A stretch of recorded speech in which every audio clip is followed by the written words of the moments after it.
Good morning, South Florida and everyone around the world. Welcome to the Conscious Living Spiritist Group. It's great to have you all here. Those listening to the recording down the road, it's great to have you with us. We'll give a few more minutes before our friends join us. This is a beautiful sunny day here in South Florida. And it's great to be with you all one more day to remind ourselves of our spirituality. It's great to be with you Today, all. One. we are going to have a lecture about self love, such a very important topic to all of us. And Suzana will be delivering the talk this morning, and we were talking in the before we start that this, for many of us, if not for all, has been a big learning during these times of pandemic, right? Self-love. And it's the learning of a lifetime, I believe. Vivi, good morning to you too. And we are going to get going. Hi, Cecilia. Good morning. Thanks for joining us. We will start the day with an initial reading from the book Our Daily Bread from Emmanuel Shikhu Xavier. The lesson is The Door, the lesson number 115. And Emmanuel uh, adds his thoughts about the John chapter 10, verse 7, when he wrote the following. Therefore, Jesus said again, I tell you the truth, I am the gate for the sheep. It is not enough to achieve the qualities of the sheep with regards to its gentleness and tenderness in order to reach the divine kingdom. It is necessary for the sheep to recognize the door of redemption with the indispensable discernment and guard the path, disregarding the pleas of an inferior order that appear from the edges of the road. From this, we can conclude that the gentleness that is needed to be victorious does not exempt one from the caution in the orientation it to follow. Not always the loss of the herd comes from the attack by beasts, but rather because of the inattentive sheep transpose the natural barriers, deaf to the voice of the shepherds, and blind to the appropriate exits, searching for pastures to follow. How many are attacked unexpectedly by the terrible wolf because, fascinated by neighboring green pastures, they deviate from their own road, overcoming obstacles in order to attend to destructive impulses. This is what occurs to individuals in the course of their experience. How many noble spirits have lost precious opportunities due to their own indiscretion? Some men of admirable patrimony sometimes become arbitrary and capricious.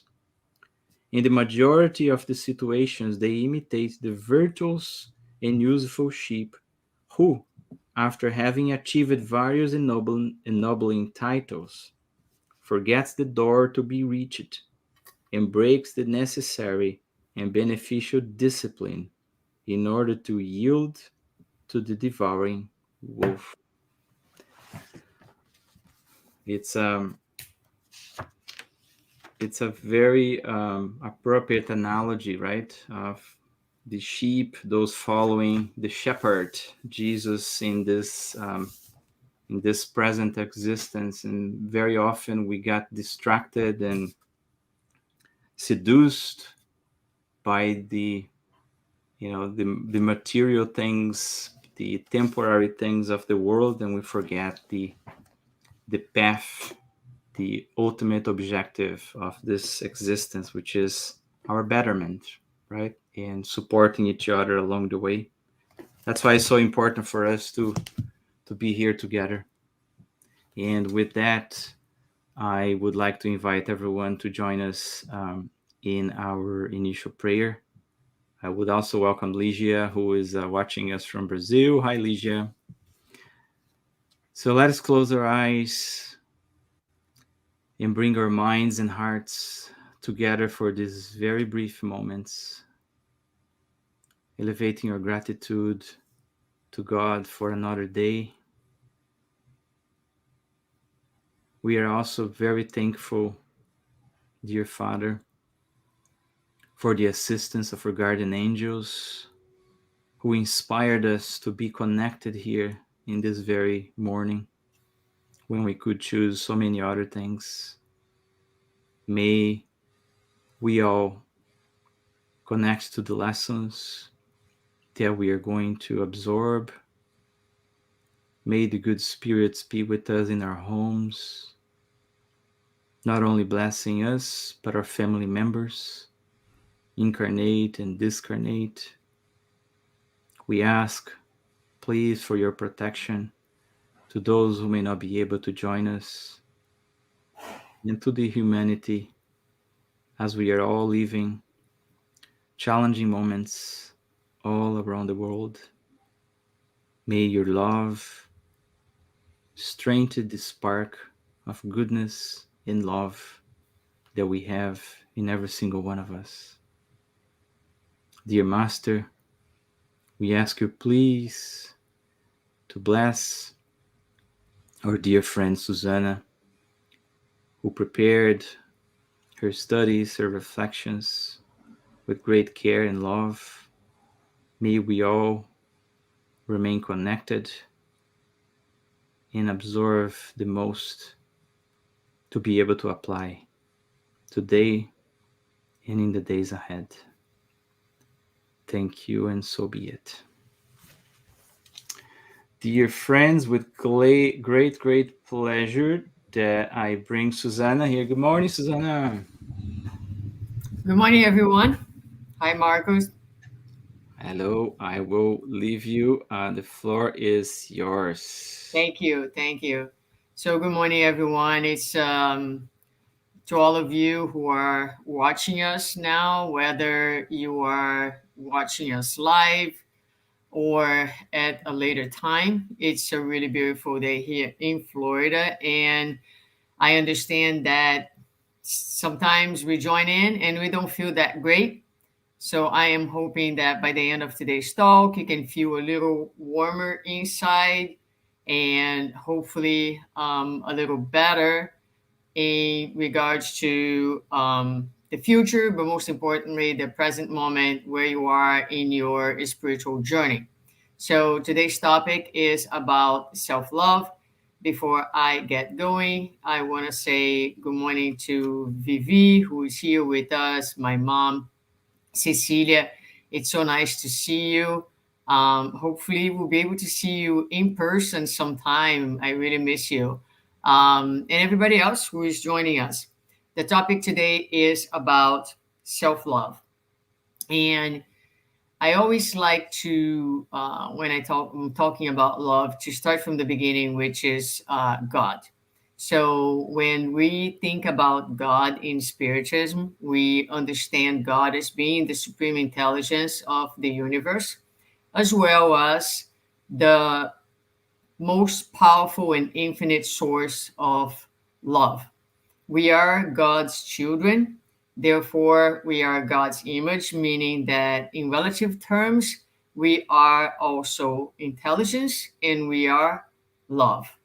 Now, the spirit Dias da Cruz, through the psychography of Andre Moreira, has a really, really beautiful definition when he's talking about who we are in essence and love being our essence. So Dias da Cruz says that um, we have this well of love that nourishes our souls until it reaches the surface of the being And when it reaches the surface of the being, it does so in the form of a fountain that generates life and quenches our thirst. So it's a really beautiful image of all of us having this well deep in our souls that emerges in the surface, and that when it does so, it generates life and quenches everyone's thirst. Now, he also talks about having this love within ourselves as in its latent form.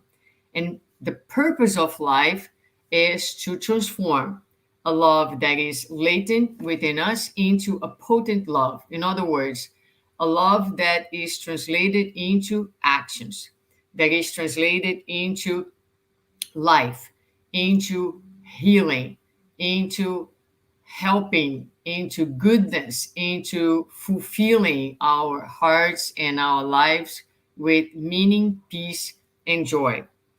Joana de Angelis' spirit, also now through the psychography of Divaldo Pereira Franco, she talks about love in many of her books. And she states that love is within all of us, in agreement with Dias da Cruz, awaiting to be discovered. It is within us, but it is unknown. And she brings another important point to the understanding of love and self love. She says that it is necessary the presence of another person to awaken this love within us. I apologize for my dog.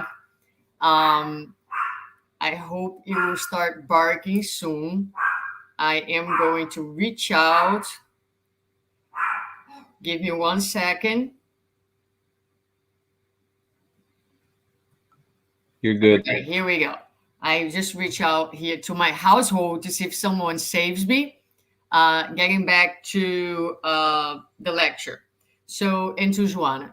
So, Joana states that we have this love within ourselves and it is unknown to us. And she brings the need of another person. It's necessary to have another person to awaken in each one of us the deep meaning and the value of love. So, when we think about the world that we live in today, as Marcus was saying, a world hit by the pandemic, and we look at the challenges that we face, we have, as we often talk about, made some significant improvements in our humanity when it comes to the intelligent part of our beings. But up to this day, it remains our biggest struggle, the learning of love, because love can be learned, according to Joana de Angelis. And these translate in the quality, the fair, poor to fair quality of our relationships, whether we are talking about our relationships to ourselves, to others, or to God. These relationships, the expression and manifestation of love, of fraternity, remains one of our biggest challenges. And Spiritism helps us then by giving us an important key on how to improve this area of our lives through self knowledge. And self knowledge then walks hand in hand with self love and change the paradigm in which we have been living. How so? Well, we have been focusing, naturally so, on the outside world. When we are first created, it makes sense that we are going to look outwards because it is important for us to understand the context that we have been placed in, to understand and to make sense of the world outside of us. But as we mature, as we grow, we start to realize that the world outside is the same for every single person. However, people have very different experiences and interpretations and views of this world. And these different interpretations and experiences are closely related to their inner world. Therefore, they understand the importance now to shift the paradigm or to perhaps invest a little bit more or maybe a lot more into understanding our inner world. In other words, the importance of taking this journey inwards. Now, this journey inwards is a difficult one. Of course, it's a difficult one. Otherwise, we would have been a little ahead on the game. But it's very difficult. It is very challenging, but it can be made a little easier, softer, and not as arduous if we take with us as our special instrument or tool, perhaps a good dosage of self-love. So the starting point for this journey inwards, as we have mentioned before, as Joanna has mentioned before, is the other. That is why we have to live and God placed us in a society.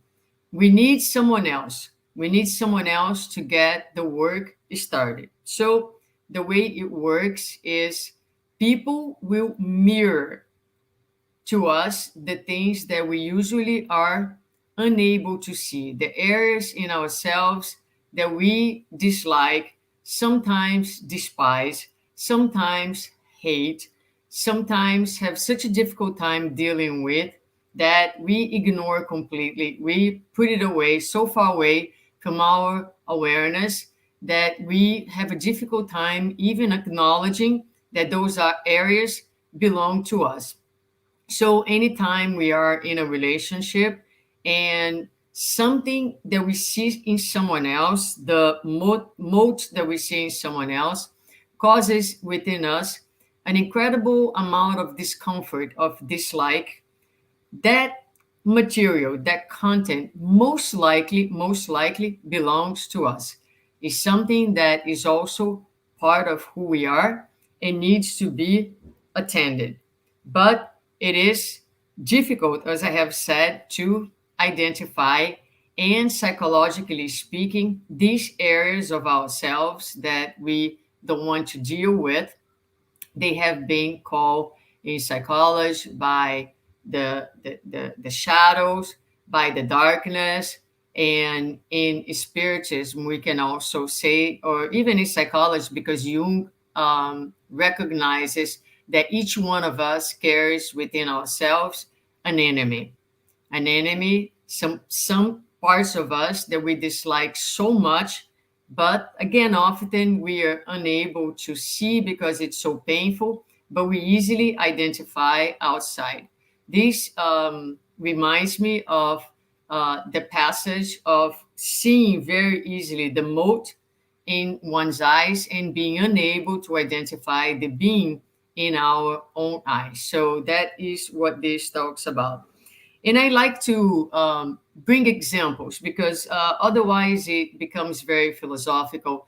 And sometimes I like to share some examples of my own experience, as I am constantly trying to identify those situations. But so one of them that I have experienced in my life, and I think I experienced a little less today, not that I don't have tremendous amount of work to do in this area, is in the issue of pride. So when you see someone who is being very proud, perhaps comes across very arrogant, and you easily identify that, that speaks about your own arrogance. I mean, we see and we identify very easily what is also part of us.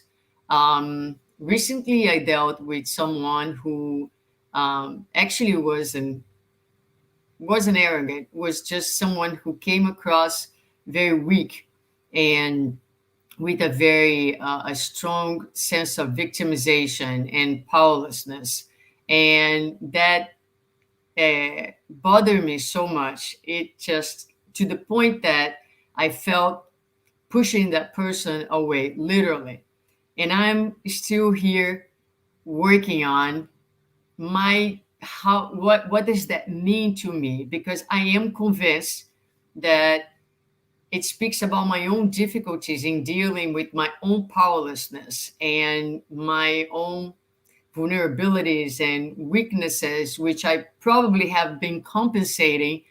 Um, but now I have a chance to look at it a little further and differently. So, this is more or less how this works. A lot of times, envy, people may have some attributes or some characteristics in their um, personality. They're quite opposite than ours. And we put those characteristics down. And a lot of times, this heavy criticism is just the forefront for a deep desire to be able to also experience that. So if you're someone who is highly, highly productive and seeing work, a lot of worth, and you see someone who is able to just kind of, take it easy in life and doesn't have that same sense of rush, of urgency, you can put that person down, but deep inside, there's a wish that you could also let go of all this craziness that you live in and still find yourself worth it. So it's complicated, but it's possible if we work our minds and if we become more vigilant to be able to identify those processes in ourselves. So Alberto Almeida, he proposes in a lecture about this same topic that we love in others what they reveal about us. So this is the proposal for self-love. And these moments where we identify these conflicts, that we identify these difficulties, or we experience this great discomfort, they are key moments because it is as if we open a little window uh, in ourselves to kind of sneak in and try to look inwards and see with some sense of curiosity, what is this about? So if we are living consciously of this need and ready to undergo this journey, every moment of conflict and difficulty becomes a divine opportunity for us to gain some understanding of who we are. But again, this is a difficult journey. And as I mentioned before, it can be more easily done if it's done with self love. And self love will require four important components, and they are courage, ability to see, ability to tolerate, and ability to accept. So, we are going to talk about these four components. So, courage, why courage? Courage is necessary because we are entering, if you want to think about it this way, a little bit of a war zone, a conflict zone within ourselves. And it's not going to feel good. Now, we are constantly seeking to feel good. In fact, we do anything we can to feel good.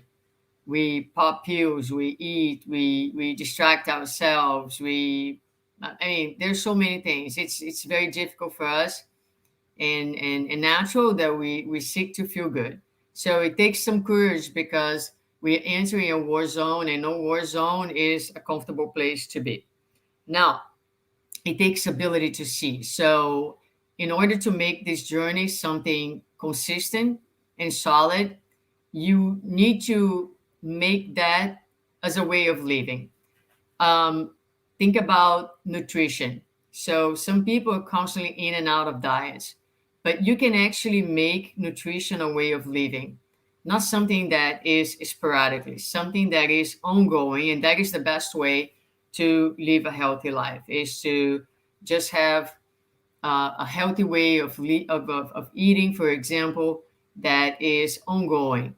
Now, this journey calls for this constant willingness and exercise of focusing on the being, expanding our vision to see not outwards, but to see inwards, being aware that the mode that we identify in others is usually a sign that there is something that we need to look inwards. So this needs to be present in our daily life so that we can capture and see as many moments as possible and take these moments into our um, advantage to do the work that we need to do.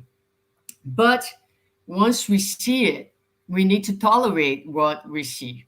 And tolerate what we see means that not taking any action.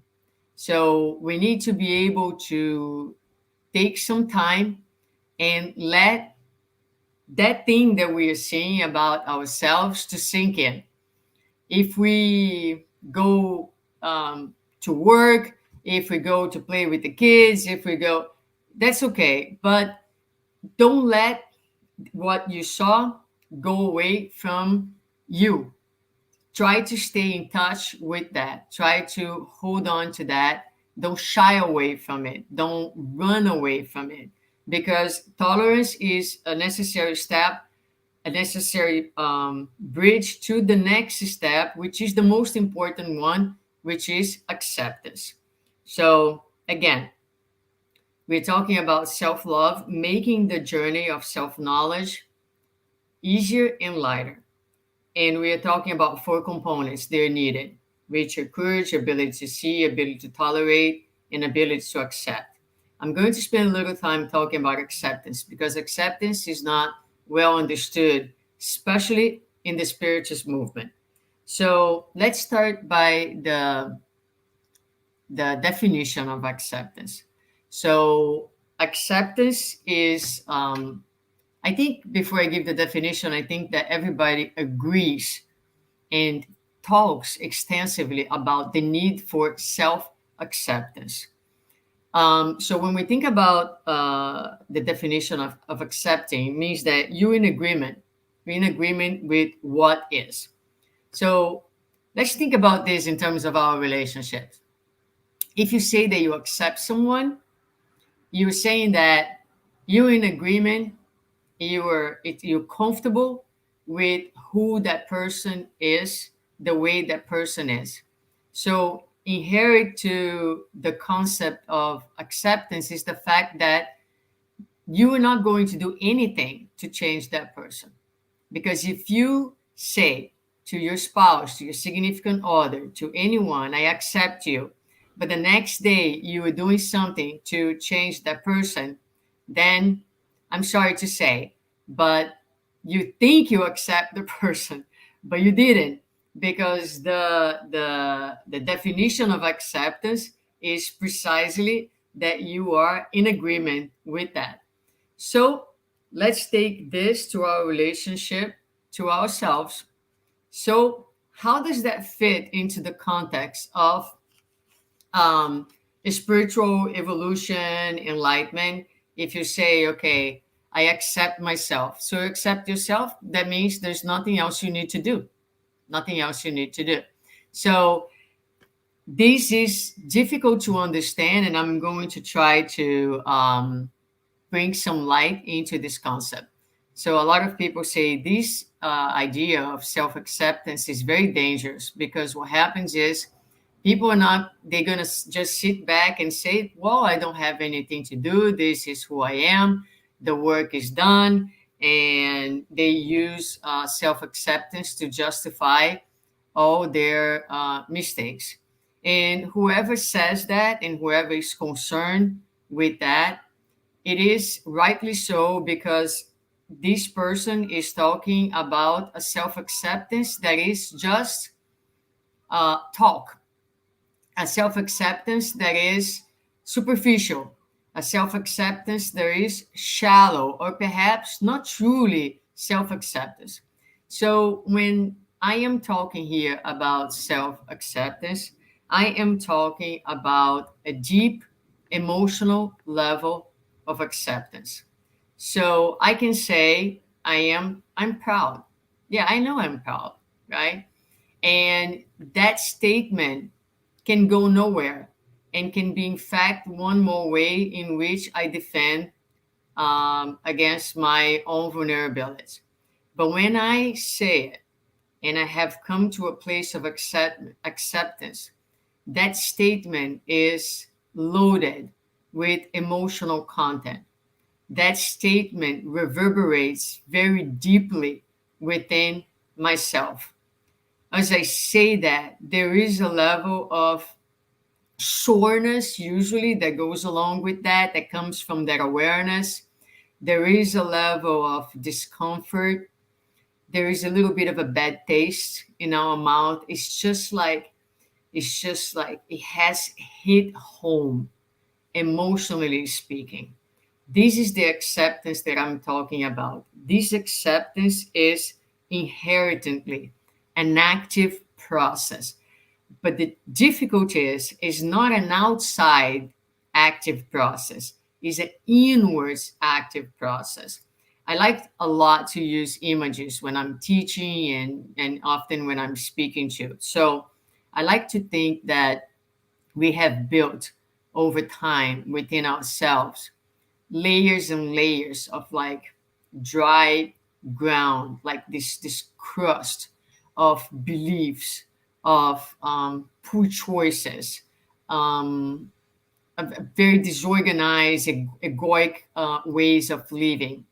And so when we come to a place of self acceptance, it is as if some divine water starts to find some little holes or tiny little cracks and starts to little by little permeate and promote some inner life and promote some shifts, some inner movements that no one will see, and even you perhaps won't feel or acknowledge immediately.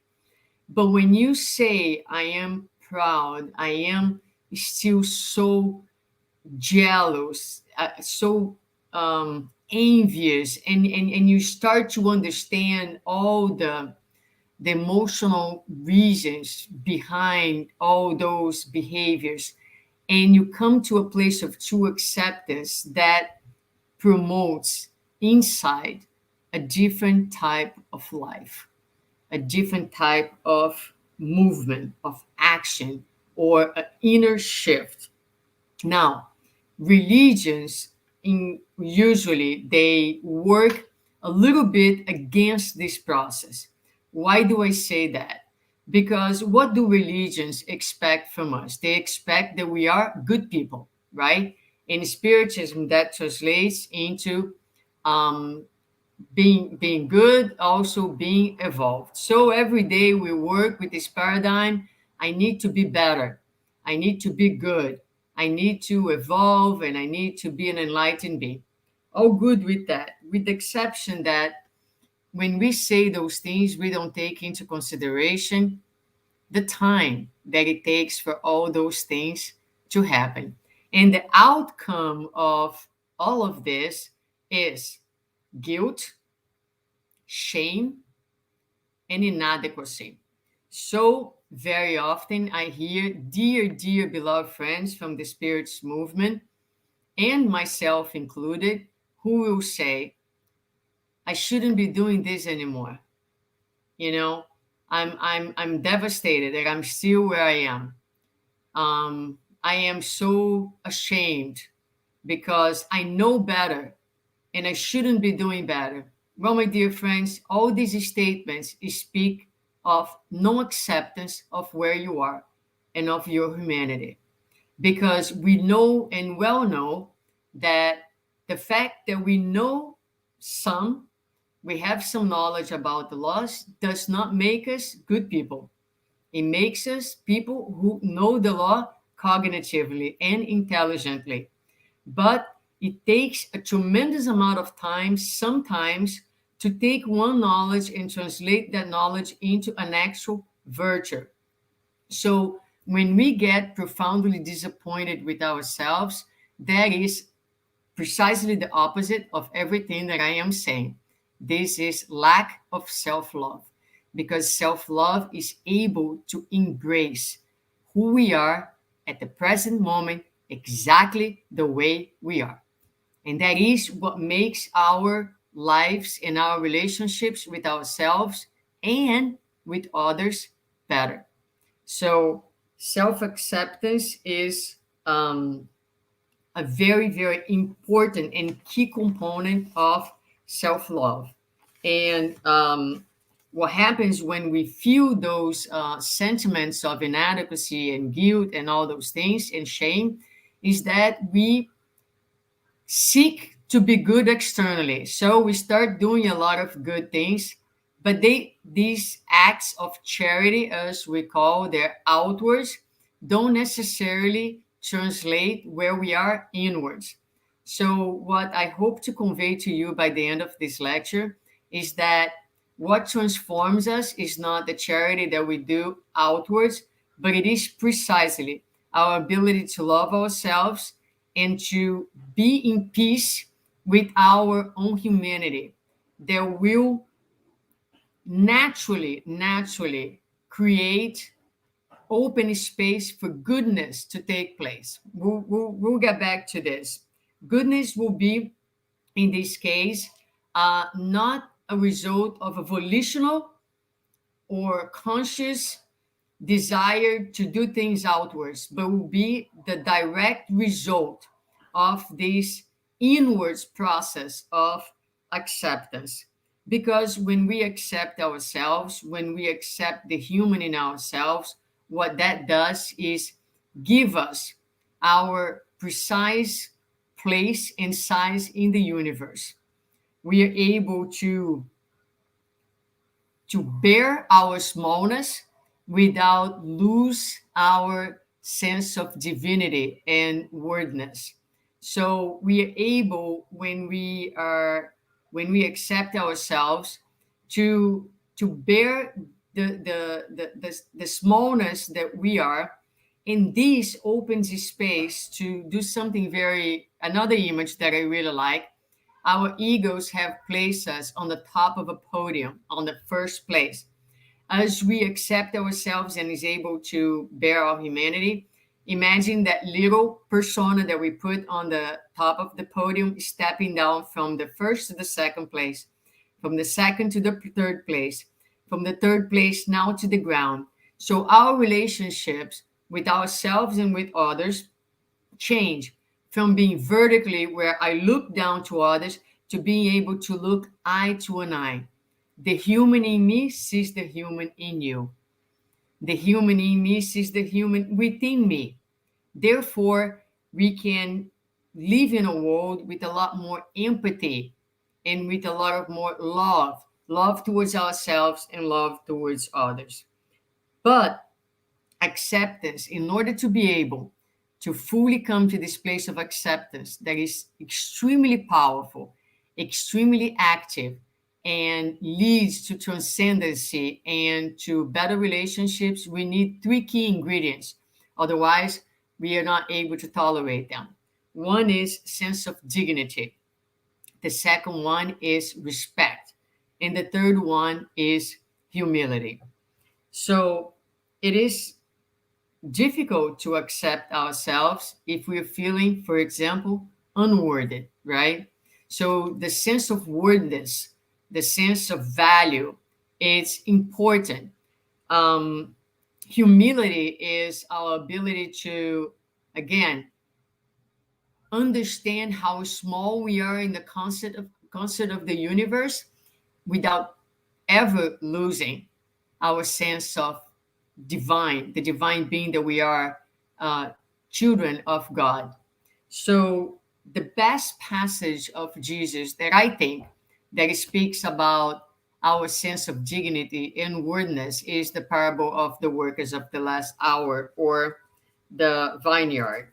And in this parable, we're going to find God represented as the householder. God here is a family man. He's not a king. So, different than other parables where Jesus portrays God with all its power in the figure of a king, here the father is portrayed as a family man who goes out in many different hours of the day, seeking workers for his vineyard. And he finds the workers of the first hour. And with the workers of the first hour, he makes an agreement in terms of salary. And he tells them that he's going to pay them 1 denarius for their day of work. Then he goes back many other times during the day, and different than the workers of the first hour, with the other workers of the different times of the day that he finds at the marketplace, he pays them whatever he thought would be right. So there's not a final agreement on the payment, but he says to them, you know what? I'm going to pay you whatever is right at the time. And then he goes out one more time, and this is the last hour of the day. There was only 1 hour left of work. And he finds the last workers standing there at the marketplace, and he asks them a question, what are you doing here? And these workers are going to say, well, we have been standing here all day because no one wanted to hire us. So he says, okay, you can go to my vineyard and work for this last hour. And when the day comes to an end, it's time to pay the workers. And he starts paying first the workers of the last hour. And he gives them 1 denarius, the same payment that he had agreed with the workers of the very first hour. So the workers of the first hour, they complain, and they will say, those who were hired last worked only 1 hour, they said, and you have made them equal to us who bore the burden of the work and the heat of the day. Let's pay attention to these words.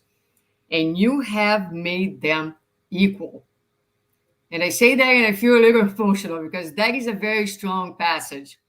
Then he's going to say to them, I am not being unfair to you, my friend. Didn't you agree to work for a denarius? Take your pay and go. Don't I have the right to do what I want to my money? Or are you envious because I am generous? So it's interesting because quite often we look at these workers of the first hour as superior in some way, but they really weren't. They were just ready in some ways, in some aspects, to enter the vineyard early on. They had perhaps, they were healthier, they were stronger, who knows? They had some qualities that allowed them to be ready at that very first hour. But we see at the end that they were envious and they were questioning the father's generosity towards the workers of the last hour. Interesting also to notice that the workers of the first hour were the only ones with whom the father negotiated a salary. So they were working, and they were working knowing that they were going to get paid, whereas the other ones had no idea of how much they were going to get paid. So what does this passage tells us about? So the ones that were at the market place at the very last hour, no one wanted to hire them. So probably as the day went by, the workers became less and less qualified to do the work. The workers of the last hour, no one wanted to hire her. So these were spirits in very, very poor conditions. However, the father told them, come and work. Give me what you have, and I will pay you what's fair at the end of the day. And the parable ultimately is going to tell us that to God, it doesn't matter where you are in your evolutionary road. It doesn't matter how weak or disqualified you are at this point. It doesn't matter what time you entered the vineyard. It doesn't matter how many hours you work. To God, whether you are Bill Gates or the homeless person on the street, whether you are Einstein or you cannot read, whether you are Jesus or you and I, we're worth it absolutely the same thing. 1 denarius. There is no difference in our value. We are all worth it exactly the same thing. So this is a powerful, powerful sentiment that we need to develop within ourselves, that we need to be in touch with, because without this sentiment, it's very difficult to bear the human in us. It crushes us, it devastates us sometimes. We get so deeply ashamed and disappointed of being just that, human beings with limitations, with difficulties, with darkness, but spirits who are on the way. The Spirit Jesus da Cruz also says that dignity gives the creature the strength to accept the struggles of the process and to face one's history and needs. So, dignity is extremely important, but also just as important is respect. And respect is a legitimate expression of love, because when we respect someone, we are looking at one's essence. I can be with someone who is extremely different than me, has many different ideas, even different values. But when I look at that person, I don't see what makes us different. I see that person's essence. I see the divine being that he or she is, and I respect him or her for the divine that they are, and equally, with equal rights that I have. The rights that I have to think, that I have to believe, the values that I carry is the same right that they also have.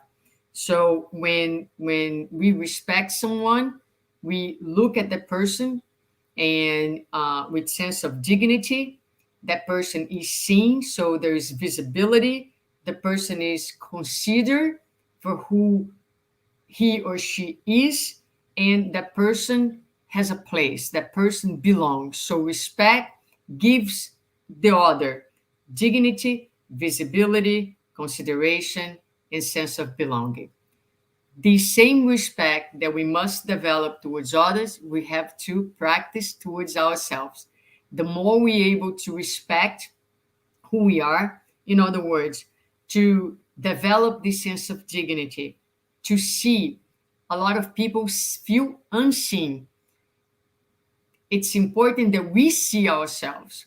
If we don't see ourselves in first place, we're going to have very painful experience when people don't see us. But it's important that we see ourselves, that we feel that we belong. We belong to this universe. We belong to life. We belong to God. Even if you are alone in the universe, you still belong. You are still valued. You are seen because God sees you every single day, every single minute of your life. You definitely belong to this concert because one day God thought of you and wanted you to be, and here you are. So, respect is love with worth. And this is also another important aspect for the work of acceptance. So, acceptance comes with the sense of dignity. It's necessary that we respect ourselves, but also it's necessary humility. Humility is this inner posture that fertilizes the mind and the heart, and that allows the real expression of the being. So when we enter this process, when we do this journey inwards with self love, as I mentioned before, we start to get in touch with our real place in the universe. And as we do that, we get in touch with our humanity. We see ourselves for who we are. Yes, I'm still very insecure. Yes, I'm still very limited. Yes, I want things my way. I'm self-focused. My self-interest is still the main characteristic of my being. I want all the attention to the world, to myself. I don't want, I don't want to share a place with somebody else. I want whatever our vulnerabilities are. So self love allows us to be in touch with that, and humility allows us to embrace our place, to embrace our condition without guilt and without shame. And I really love this image that Marlon brings us to us in one of his lectures.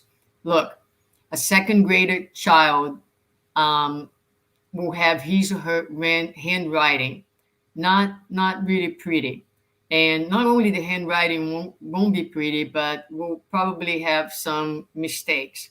Now, that writing and that essay that that kid is doing is not the final destination.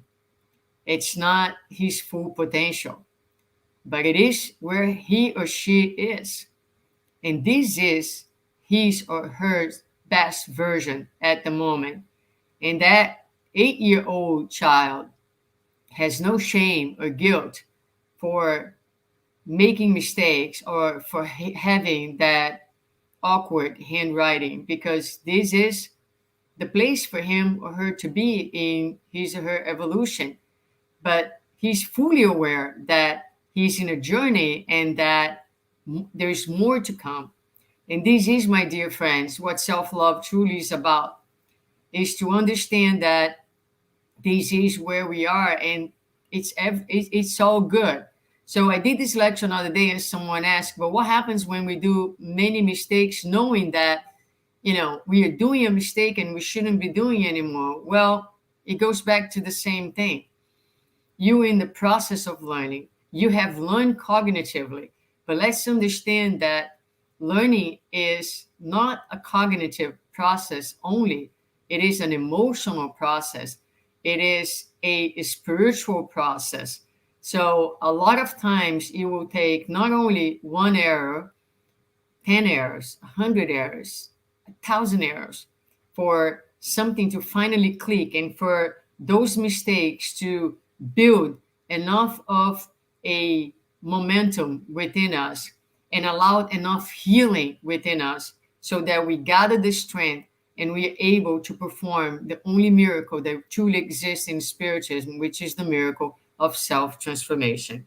So, in summary, self love is a really outstanding tool that we need to put uh, into our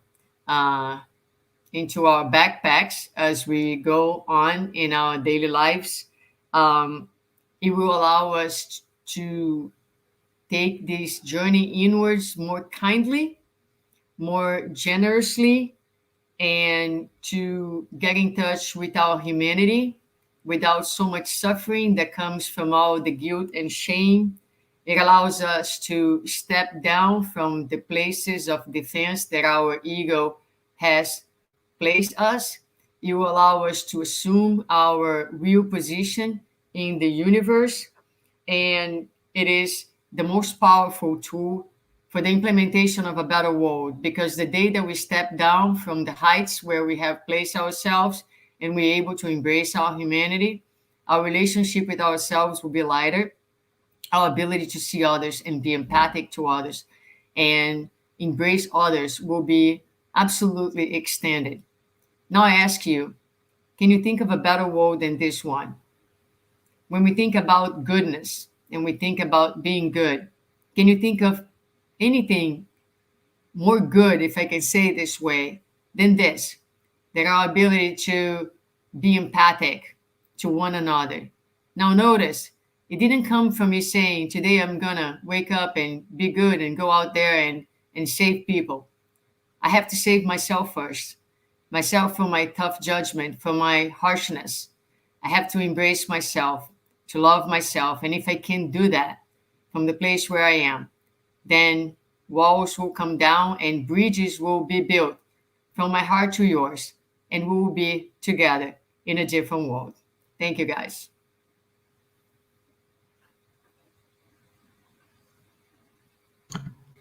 Thank you, Suzana. Much appreciated.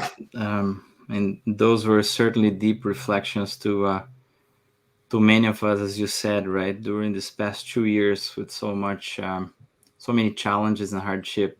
It has been truly an invitation for that. And I love the framework that you describe, the courage, the ability to see, the ability to tolerate, and the ability to accept, right? And personally, I can tell you that having the courage in the first place was very interesting, because to me, if I may share a personal experience Sure. here, this this experience came with a lot of fear, Yes. right? Because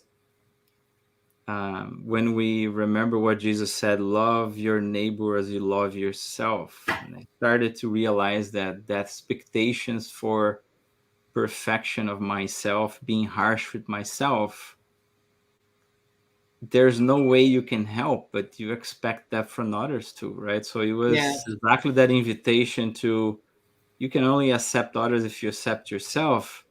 And that comes with the fear of, gee, if I'm starting to accept, am I going to accommodate, right? Am I Yes. going That to, is that is what people say all the right? time. And I really hope that it's a difficult concept to share and to make it like put in a way that makes sense for people, because that idea that self-acceptance is in action is Inertia. very strong. And so hopefully I was able to convey in a way that really made sense and people can understand that it's Yeah. actually not inactive at all when we are talking about the real thing. Yes, in It's fact, painful. it is painful. It's a lot of work. That's the transformation, right? Yes, So yes, but it's so, we need to see to believe. And so if we don't see outwards, it's like I'm not doing anything. We have this compulsion to be working outwards. And if we don't see concretely with our physical eyes, it's as if it's not happening, which is not true necessarily. yes. So thanks again. Lots of compliments and messages from our friends here, Cecilia, Yvonne, and Raquel, Patricia, Vivi, everyone. Thank you, Susanna. Would you be kind to do a final prayer for us, Susanna? And then I have Sure. just maybe two reminders for everyone after the prayer. Okay. All right. Thank you. So let's close our eyes and say, Dear Father, thank you so much for the opportunity to be here today and share these teachings from your gospel and from spiritism. As we move on in our days and our lives, give us the strength and the courage to do the work that we are called to do. We know that we can do it all without you. So, in the moments of frailty, may us reach out to your power, to your love, and seek to connect with God and with you, Master, so that we can always find the inspiration and the light to press forward.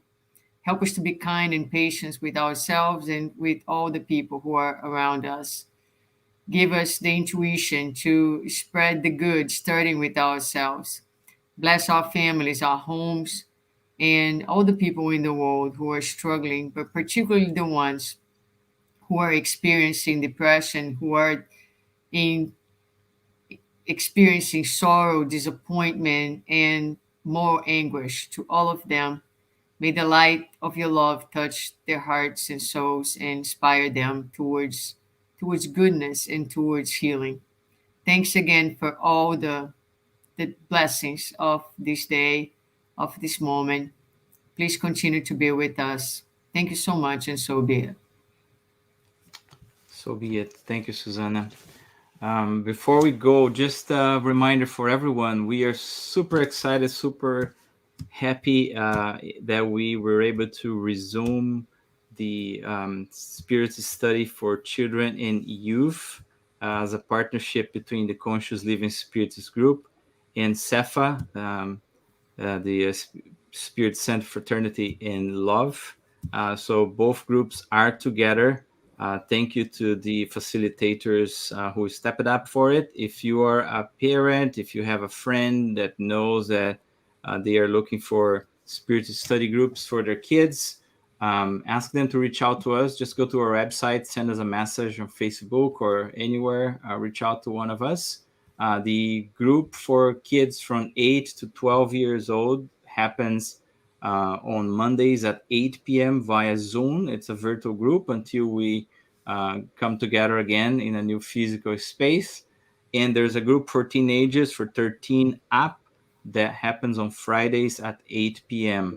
Those groups are from 45 to 50 minutes at most in English, and everyone is welcome.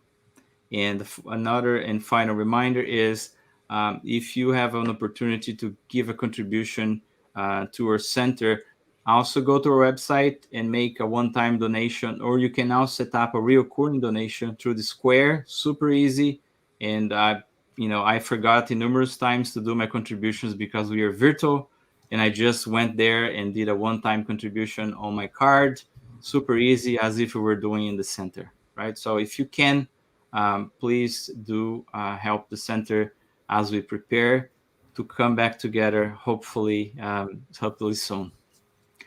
Thank you all. Have a blessed Sunday and a blessed week ahead, and we'll see you next time. See ya.